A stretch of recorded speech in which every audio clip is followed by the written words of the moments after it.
Tinawag ni Senator Amy Marcos na panibagong budol ang pahayag ng kanyang kapatid na si Pangulong Ferdinand Marcos Jr.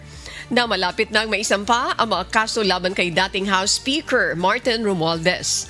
Ang pahayag ay matapos sabihin ng Pangulo sa kanyang ikalimang sona na nakahanda na ang maghain ng mga kaso ang Office of the Ombudsman sa kanilang pinsan kaugnay ng investigasyon sa flood control projects.